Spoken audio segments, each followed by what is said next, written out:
I don't know about you guys, but I absolutely love keeping my face nicely shaved, nice and clean for my wife, and just that nice, clean, professional look. I suggest you guys also do the same thing, and you can do it fantastically with a great company called Harry's. Harry's is such an amazing product, not to mention how much could you save in 1 year by switching to Harry's? It's enough to buy 26 cups of coffee in New York City, or enough for 3 deep dish Chicago pizzas. Enough to pay for 6 months of your Netflix subscription. How, you ask? Harry's delivers high quality razor blades as low as $2 each. That's it, just $2. A fraction of the price of the leading brand, and saving you hundreds of dollars over time. I just love the product. It's a close shave. The design of the handle is ergonomic. It fits my hand perfectly. The shave gel really makes it nice and smooth, and it smells fantastic. You can get a Harry's trial set delivered to your doorstep by going to harrys.com/frequency. You got to try it out. Durable blades, fair price, $2 per blade. They cut out the middleman manufacturing blades in their German blade factory that's been making precision blades for a century. That's why you get that nice, close shave and that wonderful handle. Harry actually has all your grooming needs covered in one stop. You can get blades, hair care, shower products, all on harrys.com. And just like their blades, Harry's is committed to providing premium products without breaking the bank. You can feel a little better about your purchase knowing that 1% of the proceeds are set aside for nonprofit organizations devoting to helping provide access to better mental health care for men and veterans. I know I can get behind that. To help support those who need it most, right now, Harry's is donating $1 million worth of shaving supplies to hospitals across the United States. Listeners of Finding Your Frequency can redeem their Harry's trial set at harrys.com/frequency. You'll get a weighted ergonomic handle for a firm grip, 5-blade razor with a lubricating strip, and a trimmer blade. Rich lathering shave gel with aloe to keep your skin hydrated, and a travel blade cover to keep your razor dry and safe to grab on the go. Don't forget, go to harrys.com/frequency and start saving money today. Mark, 1 Charlie. Mark, 1 Charlie. Ladies and gentlemen, I'm full of optimism. Einstein's theory of relativity. We're still seeing it quite well through that haze. T-minus 37 seconds. Fight with growing confidence. E equals MC. That all men are created equal. About the future innovations. And growing strength in the air. Tear down this weapon. Head on. Something's happening coming up on station. This is Finding Your Frequency with your hosts, Jeff Spinard and Ryan Treasure. It's time to speak up, share your voice, and hear from the thought leaders. Ladies and gentlemen, welcome to another great episode of Finding Your Frequency. I'm your host, Ryan Treasure. Thank you guys for tuning in right here on the Voice America Talk Radio Network. Boy, do we got a bang-up show for you all today. We've been covering so many different, emotional topics over the last couple of weeks with, everybody kind of sequestered at home, working from home, talking about a lot of those items. And it's going to be a really fun episode today as we shift gears just a little bit and talk about entrepreneurship and e-commerce and digital marketing and, all of the things that any business that's operating in today's landscape should definitely be aware of. We're going to talk to Scott Bartnick, who's a strong professional leader with a degree in industrial and system engineering specializing in public relations. He's a serial entrepreneur, a published author, and a successful business owner with extensive diverse experience with e-commerce consulting, operational excellence, public relations, sales, and marketing. All of those things, PR, sales, marketing, boom, those are the things that drive businesses and things that we want to talk about. So Scott, welcome to the show. Ryan, thanks so much for having me. I'm really excited to be here. Yeah, we really appreciate you taking time out of your day. I know how you entrepreneurs are. You guys are going like 700 directions at any one given time, and I know your time is valuable, so we really appreciate you jumping on here. Yeah, I'm really excited to be here. Awesome. So, I was kind of mentioning in the beginning of the episode, you have a lot of companies, right? E-commerce companies, they need to have PR, they need to have brand awareness to create sales. You got to have marketing to get to those sales. And I think a lot of people in the digital landscape kind of get a little bit confused as to, what are the trends that are happening right now? Where do I spend my marketing dollars? Is it Facebook videos? Is it influencer marketing? Is it, pay-per-click? Is it, Google, any of those kind of things. And, I think those are a lot of questions that people have when it comes to digital marketing and things that they should look at. And we'll talk more about that. But first, let's talk about you. How did you get into sales, marketing, and, what was your story and how you found your frequency? I mean, you don't just get born and say, I'm going to be a marketer, or, there's obviously some kind of a ramping a period, something that you found that was near and dear to your heart, which made you be passionate for this particular area that you work in. So tell us a little bit about yourself and how you found your frequency in life and in business. Yeah, definitely. There was a huge ramp up period for me. So I actually, as you said, I'm an engineer. I have a degree in industrial and systems engineering, and I work corporately for a multi-billion-dollar engineering firm, Eaton Corporation, electrical manufacturing. And to be honest, I was pretty miserable. The job was good. The company was great. They were really good to me. The pay was awesome, but I just didn't feel a passion for what I was doing. I was bored. I didn't feel challenged. I didn't feel like getting up to go to work every day. And I just didn't feel connected to the company as a whole. And actually one day I read the 4-Hour Workweek as a reference from a friend, referred me over to that book. And it kind of just changed my perspective on life. I always kind of thought 9 to 5, get a good job, go to school, kind of follow this career path. And the book just kind of 180 in my life. And I actually started an LLC 1 week later, had my first product launch six months later. And that's just because it was inventory. So it took a while to get there. But ever since then, I've been building. About 2 years in, I quit my job, and I have 4 LLCs. I have, I think, 8 brands. I've honestly lost count, but I'm always pumping out new things, and really focused on my PR agency right now, which has been a huge success. We actually only about 8 months old, but we've grown dramatically, especially during a time like this. And it's really kind of a turnaround story for me, because I was due to COVID, I deal a lot with live events, and I almost went bankrupt on inventory, just being held for big festivals and music events. And so this company was kind of an happy accident, but I'm very excited for where I am right now. Oh, you struck a chord with me. I am a lover of all things live events. Last year I probably went to 15 or 16 different events around the country.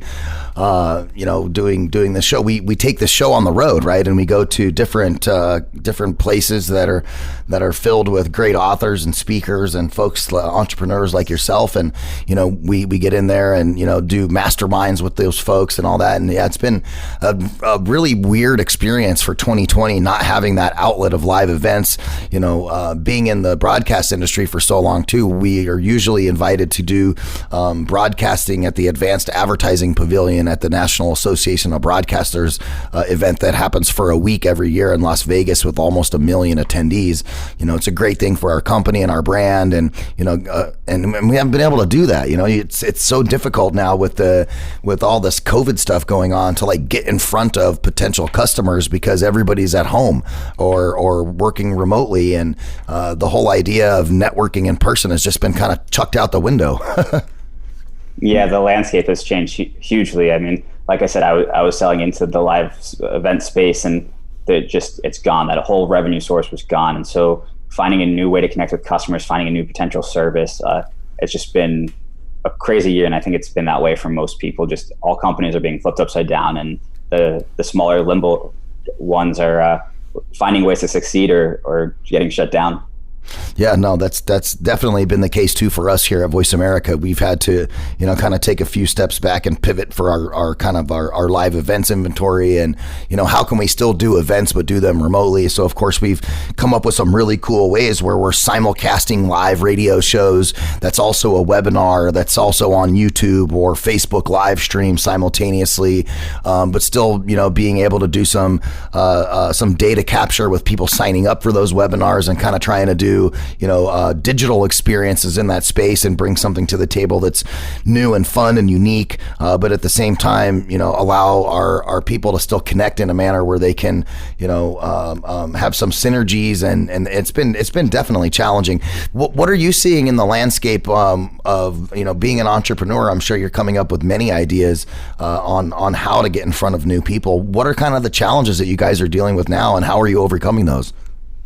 So I actually think we have more of an advantage now than ever. We're building a PR firm, and our team is almost fully remote. We have about 10 that are local to, we're in Orlando, Florida, so they're local to that Orlando area. The rest are all over the country, but the benefit is that now this is the standard. So people, when you're approaching them and when you're hiring them, they expect to be remote, which fits our model perfectly. So we built our model around the new regular, and it's just allowed us for rapid growth. We went from 0 employees to 15 in less than 6 months, and we're hiring nonstop. We're hiring someone to hire people. So it's just been taking advantage of the new realm, the new model, and just the work at home, the remote lifestyle has led us to kind of grow so quickly. Yeah, we've kind of been experiencing the same thing as Voice America has been online doing internet talk radio since 1999, right? And so we were kind of always ahead of the curve before the whole podcast craze, before iPhone even came out or any of those smartphones. We were, creating MP3 files and putting them up on demand. And, when this year hit, for us, it was kind of like, hey, now is probably the best time for people to get involved in creating a podcast or doing a radio show, because it gives you that stepping stone or that that soapbox that you can get in front of people, but without doing a live event or without having to see people in person. And so we've seen some exponential growth in that space. I know this time last year there was something like 800,000 podcasts that were out and about, and now there's well over 1 million, and we've seen a 20% increase in the space over the months here, 7 months into 2020, and it's just been exploding. I'm sure you guys are seeing some similar stuff like that. Yeah, absolutely. I mean, we do a lot of digital marketing and digital media, getting people on things. So just the viewership is up in a whole, but also selling to clients. Clients are now more open to working with a digital agency and having remote services. So people that used to want to come into your office and talk to you and meet the team and would take weeks or months to close, now I'm closing over the phone instantly, just because they can't even go into the office. So if there was an office for them, they just wouldn't even come in. So it's just kind of changed. The landscape's just continuously changing, and we're learning how to evolve to that. Yeah, I think one of the key words for 2020 is adaptability, right? Absolutely. Always updating and adapting. Yeah, it's like a pivot table on a spreadsheet, right? You got to be able to pivot left and right and be able to take advantage of what's put in front of you. And I know for me, like LinkedIn has been an exponential tool in connecting with folks, for guests for the radio show, but also business opportunities, because a lot more people are more engaged on social media now than they were previous, because everybody's working remotely. And so really, to get out there and meet new people and talk to folks just like yourself, LinkedIn has been an exponential, aggravator, so to speak, of bringing new people to the table. Are you seeing the same thing with social media in your space? Yeah, so we're not so focused on social media. We're focused on those digital placements, like opportunities like this. But we definitely are, and I think that one of the advantages is realizing that you have to be aggressive on those platforms and messaging people and saying hi. But because you're not in person, you have to be more aggressive. So even on LinkedIn, if I want to talk to someone, I find 10 people that I want to talk to that have very similar backgrounds. I reach out to all of them, because if I'm lucky, maybe 2 will respond. Mm-hmm. But it's just a different platform than being in a conference or a meeting where you get to be face to face and talk to someone. You have to kind of really put yourself out there and put good content out there so people want to talk to you, and kind of prove yourself and put your resume out there so people can look at it in whatever sense it is whether that's building up your LinkedIn or building out your Instagram, or building out your Google search results, just so people kind of, once you do reach out, they go ahead and Google you and they find you, they see who you are, and then they're like, okay, I do want to talk to this person.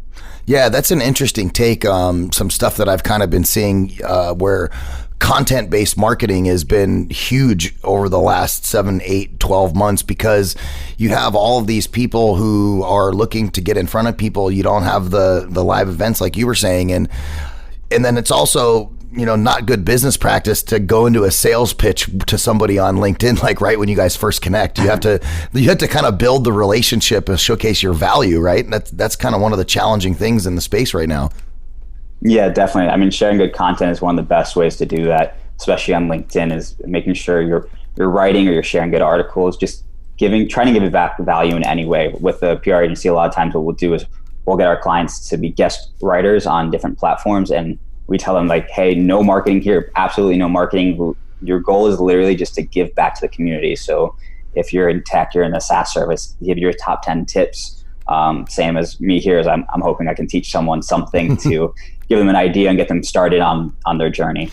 Yeah, I tell our radio show hosts that all the time. I'm like, be a thought leader first and provide service to people before you start going down the avenue of trying to have like a hard sale or closing something, because, you know, that gets people like a higher level of trust with that individual when you're able to put out content in a manner where you're showcasing yourself as a thought leader in a particular industry versus, you know, that, hey, Joe, I found you on LinkedIn. I see that you do X, Y, and Z. Well, my company can help you. Here's a solution. And it's like, why are you throwing solutions at people? You don't even know who they are. Do they even need your solution? Like, I think there has to be, you know, conversations around some of that stuff. I find them comical. I get them every day. Absolutely. I think thought leader is a great keyword.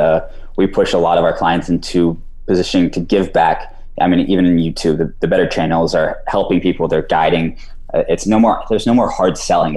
It's kind of, where's the value, and you got to show it before you can kind of take someone down that path. Yeah. And, you know, from your world being in public relations too, I mean, have you seen a shift in like the verbiage that people use too? I noticed that there's a lot less of people saying I'm an expert, I'm a this, I'm a that, and it's more of kind of a consulting role and not really putting yourself above other people in certain aspects, right? Definitely. I mean, we're still trying to position our clients as experts. And I think that to call yourself an expert, everyone has their own terms. I mean, if I have 20 articles written about me and I have 30 articles that are guest piece and I'm helping companies sell multi-million-dollar contracts, things like that, then I think you're valid in calling yourself an expert. So it's just, where is that threshold to call yourself an expert? And so people that are just starting their journeys, I don't think have the right to call themselves an expert, and they should just start giving back value in whatever way they can and build up that repertoire and that building and that press kit, basically. Yeah. So let me give you an example, right? I've been in the digital media space since 1999. I've done thousands and thousands of hours of on-air radio. I've trained hundreds and hundreds of radio show hosts on how to do radio, how to get the most out of it. But nobody's ever written an article about me, but I still consider myself an expert. Is that okay? Yeah, no, I definitely consider you an expert. I mean, you put in the hard work. You're proving it every day. You have a successful channel. You're doing all the right things. So yes, absolutely, you're an expert. So if you were bringing on a brand new client in this crazy new normal time that we're dealing with, what are one of the first couple of things that you would have them do to really set themselves apart? Because in the digital space, there's, you know, so much jockeying, and I can't help but lean towards, you know, like maybe YouTube advertising or pay-per-click, right? When you're working with Google AdSense and all that kind of stuff. You know, a lot of people, you know, they look at those spaces and they go, okay, well, I have these competitors. I need to outbid these competitors to get more clicks, to drive traffic. What are you seeing as a trend where people are spending their marketing dollars to bring awareness to their brand? So when we get a new client, what we really focus on is the branding, the messaging, and building community. And you mentioned that ad spend, that click cost. Basically, in my opinion, and what we've seen happen is the better your messaging is, the better your community is, the better your visuals are, the more context that you have to who you are, everything's going to drop. So we do a lot with Amazon sellers, and we help them build their credibility through different channels. But building that community, getting a couple more sales, it helps reduce their actual cost of ad spend. So a lot of people, there's not an easy way to track the ROI with PR and branding, but you'll naturally see it. Even changing your logo or changing, you know, your hashtag, whatever your phrases and the way you say things really makes a huge difference on conversion.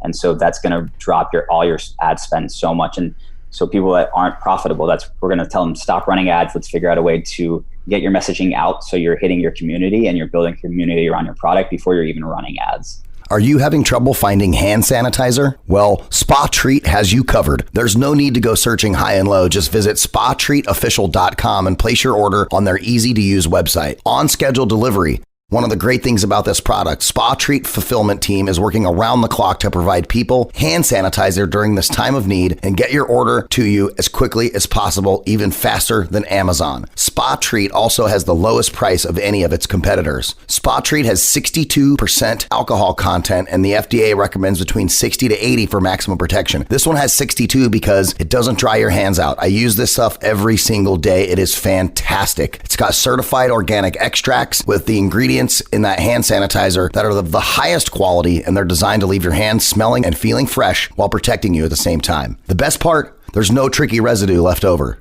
None of that sticky stuff. 4 scents available: unscented, tea tree, lavender, and lemon. And best of all, this product right here is made in the good old United States of America. A lot of companies are having trouble dealing with the current demands, so Spa Treat has dedicated themselves to providing a much needed product in the time of crisis. Spa Treat has better prices, faster shipping, and a larger supply than any of their competition. There isn't even a close second. Visit SpaTreatOfficial.com and enter promo code SPA SPA at checkout to receive 5% off your entire order. That's right. Not only are they offering the lowest price available, but they're also offering our listeners a discount. This promo code is exclusive to Voice America, and only our listeners get this discount. Spa Treat and Voice America came together on this sponsorship in order to provide Americans something they could really need right now: peace of mind. Visit SpaTreatOfficial.com and order yours today. That's SpaTreatOfficial.com, and make sure you use the promo code SPA at checkout to receive 5% off your entire order. SpaTreatOfficial.com.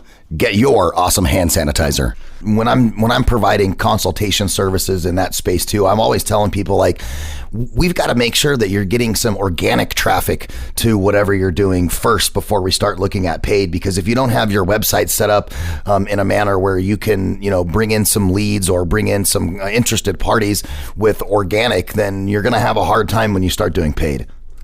Yeah, I mean, that's exactly it. I can send whoever needs it, I can send them 10,000 views in one day. But if they're not set up to convert, they might not make a single sale. And so that's a lot of what we tell our clients is, hey, we're going to coach you through this entire process. But if you don't take advantage of the traffic, if you don't change your verbiage, if you don't start pulling in natural conversions through your own channels, it's just never going to work. You have to start at the basics, get your brand down, and start building that natural community. Even if you have 10 people that are avid about your brand, 10 affiliates, that's going to build an entire company, because they're going to tell their friends, they're going to start giving you suggestions, they're going to proofread your website, they're going to look at everything you do and give you advice. And that's really what takes you to the next level, is having those people involved in your company. Yeah, I mean, how important are testimonials from customers that you work with, right? I mean, they're so invaluable because those folks have paid for your services, and then they're still willing to, on video or in an email or whatever the case may be, provide a testimonial on how, your solution was able to help them in their particular need. And I feel like, those testimonials are more powerful than an FAQ page, right? You can, share those with potential folks, and I like that because it kind of allows the potential customer to put themselves in the shoes of the person providing the testimonial, and they feel like, hey, wait a minute, if this guy was able to get this traction, then maybe I can get the same traction too. I mean, that's exactly it. I mean, reviews and case studies are huge. So obviously, as a new company, you're not going to have a whole bunch of reviews, but what you want to do is potentially give a big discount, get those case studies. So with our company, one of the biggest clients we've ever had was one that we took on basically for free. It was Levi'Jus, large international hotel chain, but they were able to go viral because of their story. We helped them kind of create that brand and that story around them. But that one case study for us has launched the entire company because we were so successful with them. We got them every major news station you can think of, and it just was a completely viral campaign. And so it was worth it for us to do that at break even or loss, to have that case study to then showcase our work and showcase what we're able to do to get other clients in. So again, that's all about conversion, and that's hey, look at what we've done now. Like, what can we do for you? Yeah, I'm glad you brought up the word case study. I'm in the process of doing that for us here at Voice America. We have had several Fortune 500 companies, and then also some other companies that are private that don't hit the Fortune 500 list, but are still doing, $46 and $47 billion in revenue for professional services on a yearly basis. And we did something really similar, right? We gave those companies an extremely large discount on our services because just knowing the breadth of who they are and what they provide to the landscape in digital, it was like, hey, wait a minute, if we can work with these guys and then we can show a tried and true business model on how we worked with these large organizations to put them and position them as thought leaders in their particular space, then that gives me some ammunition. I'm literally in the middle of writing that up right now, from what we did in 2018 and 19 with a combination of, a radio show that goes to a podcast that's an Alexa skill, and how we're able to drive traffic and thought leadership awareness for large brands in that space using audio and the spoken word. And it's been extremely advantageous to us over the last a year or so to be able to have those case studies to showcase to people. And we don't even have to name drop, right? I never tell them the name of the company because the company has asked us not to do that. But really the proof is in that statistical data that's in those write-ups. I mean, you can clearly see, hey, we started with nothing, and then at the end of our year campaign, we had, X amount of uniques, brand new listeners, traffic was driven to those spaces. You guys had leads that generated that you also closed, and being able to put that in front of other businesses to showcase the power of the medium, with those case studies was so invaluable. Yeah, absolutely. And I mean, it's also how you position that case study. So once you get it, you have to use it properly. You have to put it in a way that's digestible to your clients and make sure you're actually hitting on what the clients are interested in. So we use several case studies, and each one's worded to a different audience to make sure that we're trying to connect with an individual. So, I mean, we're writing everyone as if we're trying to talk to you. And that's really a big thing, is we want you to be involved. we're not selling. I mean, even though we're B2B, we're really B2C. We're selling to an individual, because at the end of the day, every person, no matter how big they are in the company, they're just an individual that you need to connect with. Oh, 100%. Because, it's really hard to get to those CMOs sometimes, Yeah, it's, I mean, for the smaller companies, it's pretty easy, but obviously once you're going to the bigger companies and you're trying to close those bigger deals, it's hard to reach them. So you got to connect, even if you make a connection with the secretary and the secretary loves you, I mean, that's your in, because you'd be surprised at how many major deals are closed by a secretary who's just trusted. Oh, that's really funny. I have a similar story with the secretary. Like early on in my radio career, I had finished going to the Academy of Radio and Television Broadcasting, and I'm like, you have to go do internship hours. And so I go to this radio station. I say, hey, can I do some internship hours here? And they're like, oh, we can't pay you. And I'm like, yeah, I know, it's an unpaid internship. And one of the most important things that I did when I was there was make friends with the secretary, the person who works in the front desk. She was also the office manager and managed all the stuff around the office. And it was my relationship with her that moved my career forward in radio, because she was the one. I came in after school one day to do my internship hours, and she's like, oh, hey, Ryan, I wanted to tell you that there's an opening. We're getting ready to put an ad out for a board operator for our control room. You should go try to put in for that now before we put an ad out, right? And so I had like that little bit of inside knowledge from the secretary, and because of that, I was able to go talk to station ownership that day, put in an application for the job, and they hired me, and they never even put it out to the public that they were hiring, because I was able to get in there and do that. So, just that's my testimonial on how important it is, to know the secretary. She runs everything, he runs everything, right? Yeah, definitely. I mean, my first job, I struggled a lot. It was coming in right out of college, and it was a major position. They actually fired my manager, so I took on that role. And the only way I was successful is because I made really good friends with the office secretary, and she gave me everything I needed. I mean, anytime I had a question, I just went to her and she'd help me through it. And most of it was personnel issues. But I mean, without that assistance, I would have failed. And I think that people sometimes belittle those people, or overlooking. They're trying to get to the decision maker, the president, the CEO, but getting to the CEO of a multi-billion-dollar company may not be possible, let alone easy. And so if you can sell from down below, and you'd be surprised how easy that is. Yeah. And that's actually one of the reasons I really love this medium, right? Doing radio shows and podcasts, because, here you are, the CEO of, 5 Day Startup, and also the COO and co-founder of Otter PR. And it was like you guys are putting out press releases on stuff that you're doing, and boom, here we are connecting. I'm not trying to sell you anything. I'm having a great time just discussing digital marketing and, those types of things with you. And I think the medium allows for those type of meetings where they wouldn't necessarily be as easy to accomplish if I was, like picking up the phone and calling Otter and being like, hey, can I interview your co-founder, Scott? I don't talk to, right? Yeah, definitely. And I mean, my goal for this, like I said earlier, is to give back. I'm not trying to sell anyone a service. I'm trying to explain the value of a service, kind of the value proposition, and potentially give you guys some tips and ideas on where to go forward. I don't think there's any reason to sell here. If you have a good conversation, you like what you hear, you can reach out. Yeah. But that shouldn't be the point of the conversation. The point is, how do we help other people? Yeah, and I think just by way of having this discussion on things that you're doing and things that we're doing, I'm hoping that the listeners are getting something out of this, right? There's definitely some things that if other people who are entrepreneurs or, working as their startup, or, even if you're an employee in a company, like I'm hoping that you're taking some of these ideas that Scott and I are talking about and being able to put them into play with what you're doing, because, especially in this world that we're living in. And I don't even know if we'll ever get back to what we used to consider the normal, right? There's just so many unknowns. Like we've all just got to strap in and be ready to go for a ride, right? Yeah, I think that learning to adapt, a lot of people are looking for new jobs. Anyone that was in the service industry, there's just not going to be as many jobs for potentially years. I mean, we have no idea. So yeah, it's finding a new way to get involved and a new way to work online or to just build a new skill.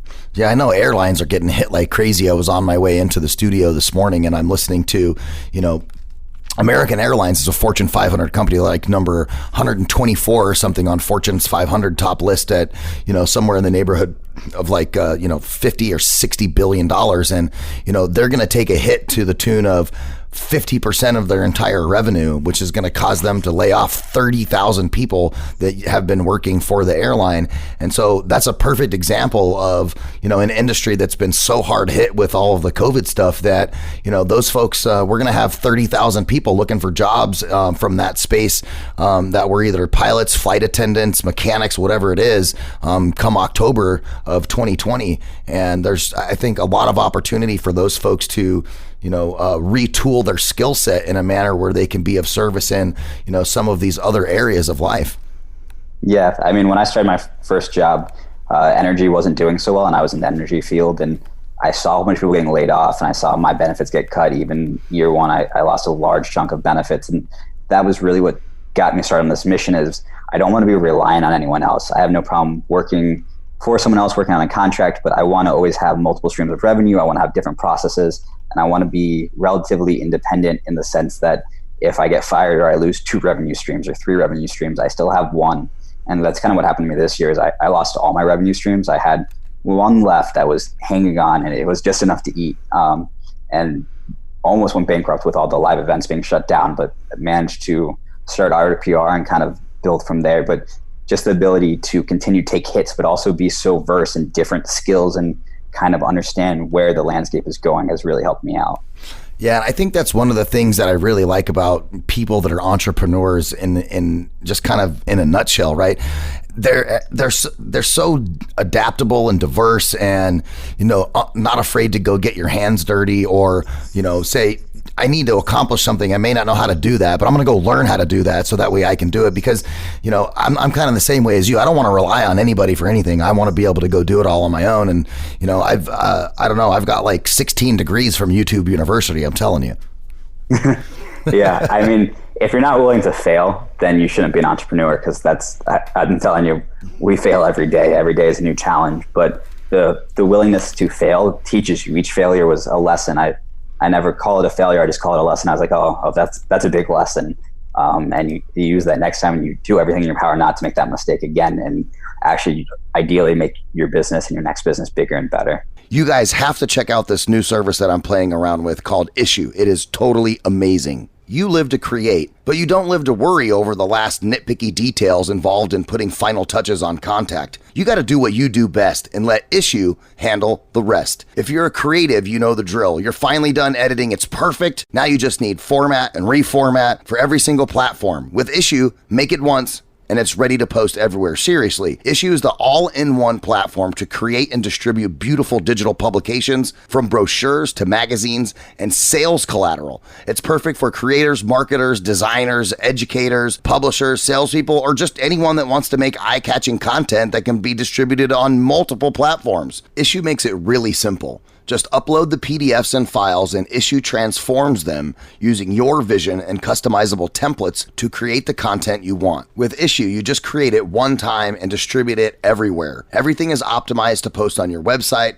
social platforms like Instagram and Facebook. They can even help you make animated Instagram stories. And the best part about it, it is free. FREE free. That's right, it's free to get started with Issue. So go to issue.info/frequency to sign up for your free account. That's ISSUU.info/frequency to sign up and let them know that you heard about it from this show, Finding Your Frequency. Remember, that's .info, not .com, .info. So go to ISSUU.info/frequency and get your free account today.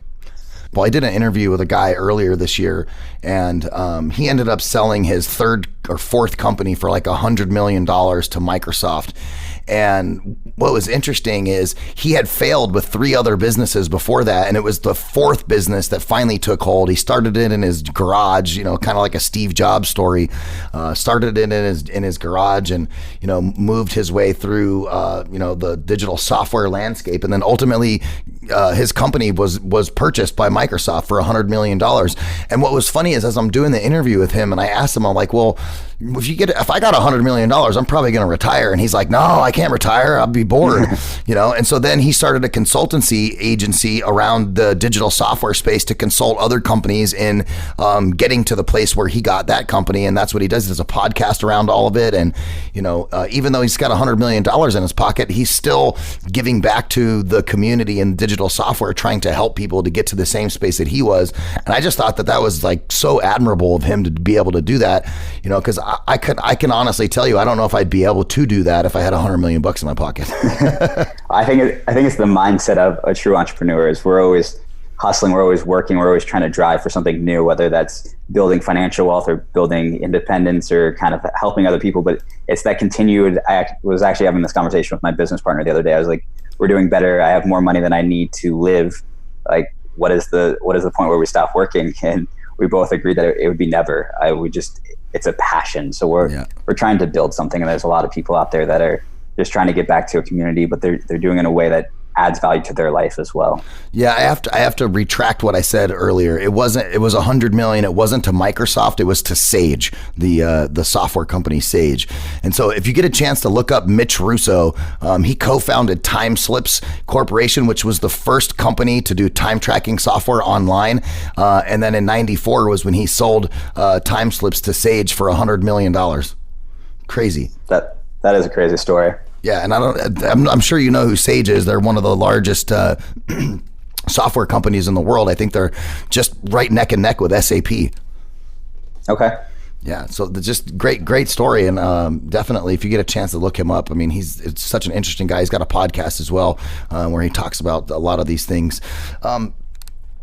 Scott, when you're thinking about this new normal and things that are happening in the scape, what's next on the horizon for you? I mean, I know that you're working with Otter and you guys are doing PR stuff and you've been successful, but how do you continue that growth and upward trajectory that you're looking for?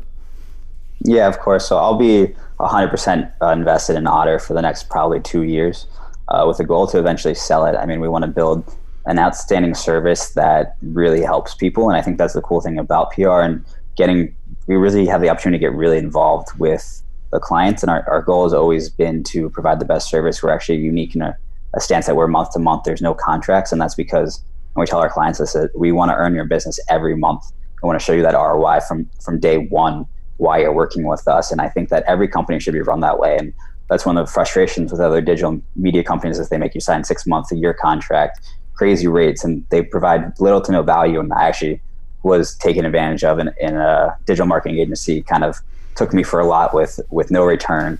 And so my goal is to make sure that any service that I work on or any business that I work in actually is providing a real value to the clients. Yeah, that's extremely important. And I totally feel you. I've been on the receiving end of working with a digital agency that, wanted a 6-month contract, and they were going to do all of these things for us in that 6-month time frame. And guess what, Scott? None of it happened. None of it. And that's what I don't understand is why do they need 6 months? I guess the structure just never made sense to me. Yep. And I encourage people who are new to the space not to sign any long-term contracts. And if a company is not willing to work with you and prove their worth, they're not worth it. That's great advice. I hope you guys that are listening took that one. It's definitely some good advice, Scott. I appreciate that. It's really important. I mean, especially nowadays, like I think companies are being very tight around their wallets, right? Keeping everything as close as possible because we're all afraid of we don't know if this thing's going to get worse. Is it going to get better? What's going to happen over the next 1 to 2 years as our economy tries to recover from what is arguably probably the worst economic downturn since the Great Depression. And the economic implications of what has happened to the United States, I think, are even far worse than, the housing crisis of 2008. And, how we all work together to build and get back to a sense of normalcy is going to be really important. And, having trust in our business partners and trust in, companies that are going to do what they say they're going to do is one of the important steps to getting there to that economic recovery, in my opinion. Yeah, definitely. I mean, you need to build a relationship with whoever you're going to partner with, even if it's just a small thing. Is you want to make sure that they're actually trying to do a good job for you. I understand not everyone can always succeed in every project, but that true effort and positioning you to succeed is very easy to do. And one of the ways to do that is not sticking someone in a long-term contract. Yeah, the only time that you should have a long-term contract is maybe for your 3 years in your lease in your building. Yeah, I mean, definitely. And I mean, it does make sense in a lot of businesses just because of cash flow and things like that. That's just the way their business is structured. Yep. And I totally understand that. But there's ways to do that to make sure that you're helping out the clients as much as possible. So how do you help your clients identify, what their goals are? Because I think a lot of people, obviously they're like, I need to make more money. I need to make more sales.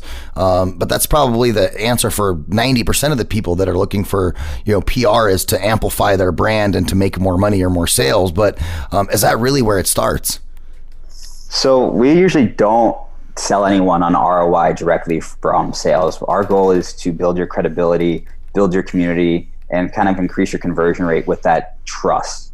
So it's a different metric. And like when you're dealing with PR directly, because we're not a digital marketing agency, we're not doing Google ads for you. So there's no direct ROI that we're judging. We're judging the actual articles. So we get you that Forbes article, and then we actually coach you on how to use that. And it's like, all right, so now you've been featured in Forbes. What do we do with that? Where do you tell your friends about it, you share it on social media, you put it in your signature, you put it on your website. It's using that to its full value to help you convert. Same with the case studies is you can have a great case study, but if it's not presented correctly and it's not shared correctly, no one even knows it exists. And so we have to use these tools, and PR is just another tool like anything else. And you have to use it properly to help you convert and close clients. Yeah, I like to use the word brand amplification, right? I like that. Yeah, I do like that a lot. Yeah, we work with a great guy whose brand is called Amplified. And he's a photographer, and that's what he does. Is he does PR, and he written so many books, the Smile Now movement, and it's been an interesting ride, seeing all the different things that they go through. But that's literally the name of the game, right? Is you have to showcase to the world who you are, what you're about, and how you're better than the competition without telling them you're better than the competition. Yeah, because just making that statement doesn't do the trick. Definitely, I really agree, and I come down to the community side of it a lot. Is showcasing in a way to get your community involved and making sure your messaging is on point with your community. You can have two companies selling the exact same product, clones, but if one has good messaging and gets good mission statement, gets their community involved and pulls in a niche group, and the other one's trying to mass market and kind of just throw stuff at you, then there's not going to be that same engagement. The one that built community, even if it's a tiny community, is going to win every time. Yeah, no, that's like the same idea as saying, like, I would rather have, 10 Facebook followers that are extremely engaged in everything that I do than 100,000 just because I have the number. Yeah, I mean, that's exactly it. Yep. As long as those 10 are actually purchasing from you and they're good clients and they're telling everyone about you, they're worth way more than that 100,000. Way more. I can't stress that one enough. Way more. Yeah, I would like a little bit more than 10, but it gets the point across. Yeah. I love it when I work with somebody and, I see a post where, they're like, oh, hey, I did this today. I really appreciate A, B, and C, company, radio show, whatever that's helped, drive this or that or the other. And like, that's like the ultimate ROI, right? Is to get somebody that you've engaged with and you see them without even asking them to do so, putting out kudos on social media for something that you've done for them. Right, that speaks volumes about the community, about the DNA of a given company and what they're able to do. Absolutely, and I think a big part of it too. We were talking about reviews earlier. Is making sure even your unhappy clients are happy clients, and you do that with good policy. So if it's an e-commerce product and it's broken, it comes damaged, or they just don't like it, you take that return, even if you're losing money, obviously. But the whole point is you don't want a pissed off client. You don't want someone mad at you. You don't want someone mad at your business. They're like, okay, well, the product wasn't great, but their customer service is awesome. At least you can take away one win and make sure you don't have people that are, again, community can go both ways. There can be communities against you. And I've seen that happen to businesses where they've just lost the community in a way that they've actually upset the community and they have people actively going after their business. And so you want to avoid that as much as possible. Oh yeah. We've had that issue before in the past. Being in business for 21 years here at Voice America, we've had our fair share of stuff. What gets me is, I'll be looking at like Yelp reviews or whatever, and somebody will put a Yelp review on about our company and be like, I can't believe these people charge money for their services. And it's like, so you're going to lambaste somebody because they told you that their services cost money and tell everybody that the company is bad, but you never actually did business with them? It's like, come on. I mean, that'll happen. I mean, obviously those you can't avoid, but what you can avoid is upsetting your current clients. We offer 100% guarantee on our services. So if you're unhappy, you get a full refund. And that's honestly because you not telling your friends how much you hate us is worth more than the actual monetary value of the service we did. Yeah, that's a huge point.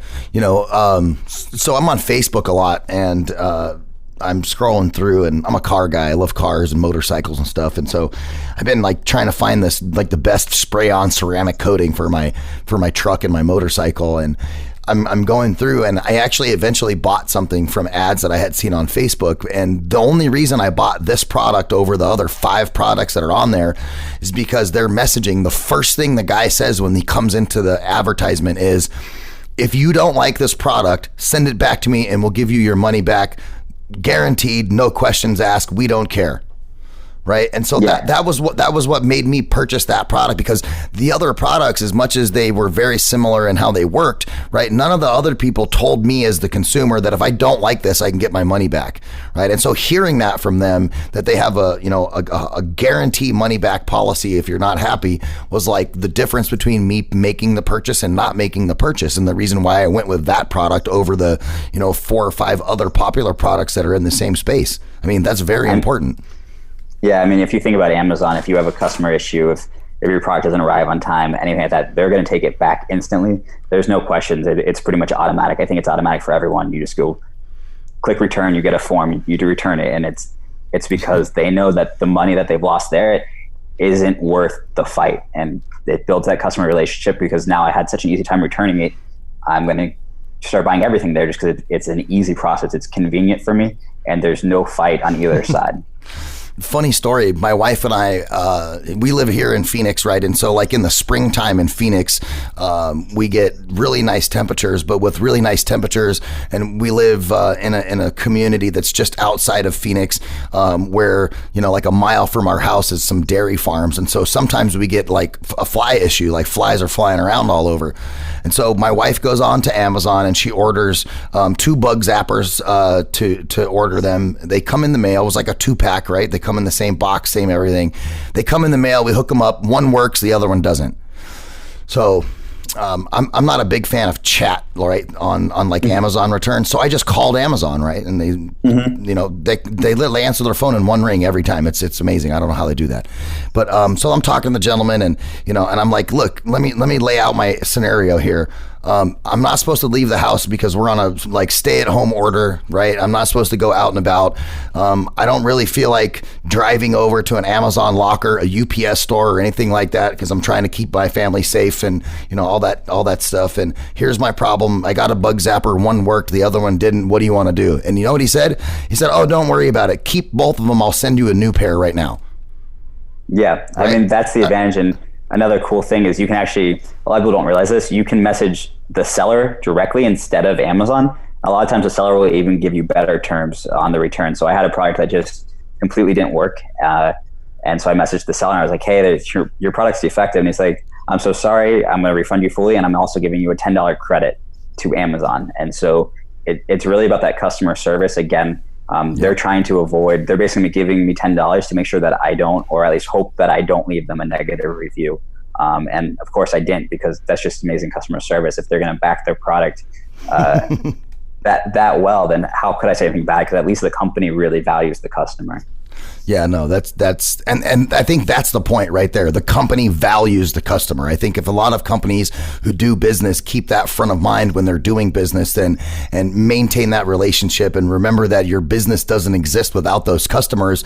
And I think that's something that companies need to inherently put into their DNA. I'm constantly telling our team here, they'll get frustrated with the client, and I have to remind them, like, as frustrated as you might get with a client, remember that client is the reason why you have a paycheck, right? That client is the reason why we're in operation. So let's keep those things top of mind while we're doing customer service, because if we don't, you're not able to provide the best customer service possible if you're not thinking of the implications of bad customer service.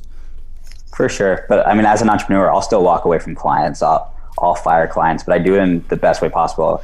I'll let them know, hey, this isn't fitting for us. We're not adding enough value to you. You're obviously expecting something else. I'd like to refund you the last month and a half of our service so we can leave on good terms. But you also, as a business owner, you have to value your time. The 80-20 rule, if one client who's only paying X amount of money is taking up 30% of your time, they're not worth it and you need to let them go. So you can bring in 5 clients that replace that one client. But you have to do it in a way that you try to leave a good taste in their mouth and you try to still have them have a good experience, and you do it in the best way possible. Yeah, that's like the whole idea with value-based pricing, right? Rather than billing by the hour, right? It's like, here I have these different packages which are all inclusive, and having a value-based proposition versus billing by the hour allows you to really manage the expectation, the outcome, and being able to provide the proper customer service. And I've seen, I don't know how many professional services firms, who move to a value-based proposition. Like if you're a CPA, for example, right? Instead of working by the hour, you work by the job. Hey, I'll do your taxes for X amount of dollars versus, I get paid X amount per hour to do taxes. And being able to actually reduce the number of clients that they work with and only work with those ones who understand that value, because that's the best use of their time, the best use of their customer service, and not dealing with those other clients that are taking up more time and not paying like the other one. So that's a great rule. No, I 100% agree.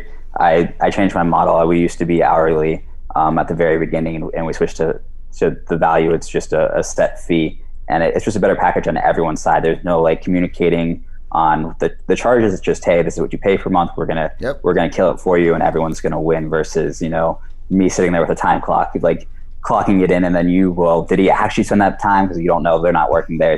It's not a good model for anyone nowadays. Yeah, well, and it's not really about the time. It's really about the outcome, right? I mean, if the outcome is where you want it to be and the outcome is appropriate, then the time that it doesn't matter. I mean, it's almost like the person who came up with the Citibank logo, right? This is an interesting marketing story. The person who came up with the Citibank logo charged Citibank $3 million for the brand, right?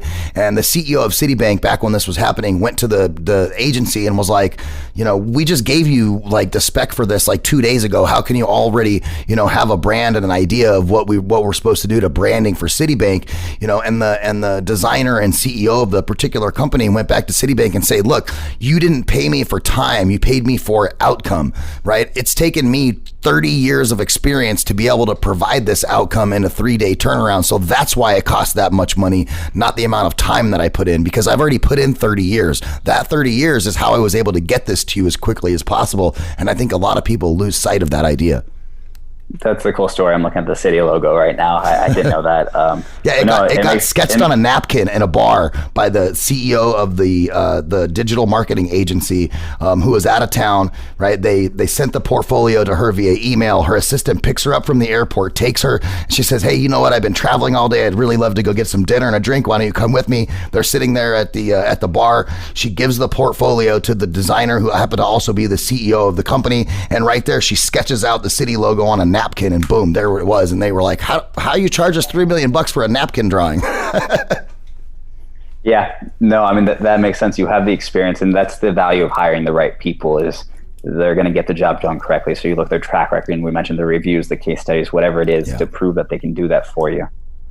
So Scott, I want to thank you for being on the show today. We're running out of time, but please let the audience know where they can find you online, website, social media, all that fun stuff. Yep. So you can find me at otterpr.com. That's otter like the animal, OTTERPR.com. And then my Instagram is also FoundScott. And if you guys reach out, DM me or email me through OtterPR, I'd be happy to answer any questions you guys have. Yeah, thank you so much for being on. I think a great title for this episode is going to be Public Relations, Connecting to the Right Audience. I love it. Sounds great. This was a lot of fun. I was excited to be here, and I really appreciate your time. Scott, thanks for being on. You guys listening to Finding Your Frequency right here on the Voice America Talk Radio Network. If you guys have any questions, comments, or concerns, or even some ideas for the show, please email us at info@voiceamerica.com. And of course, you can always go to voiceamerica.com and peruse the thousands and thousands of radio shows that we have available there. Multiple episodes. You could probably listen for 10 years and not listen to the same thing twice. So if you like this show, I'm sure you'll like other shows on the platform, on the network. And make sure you stay tuned and come back next week right here on Finding Your Frequency.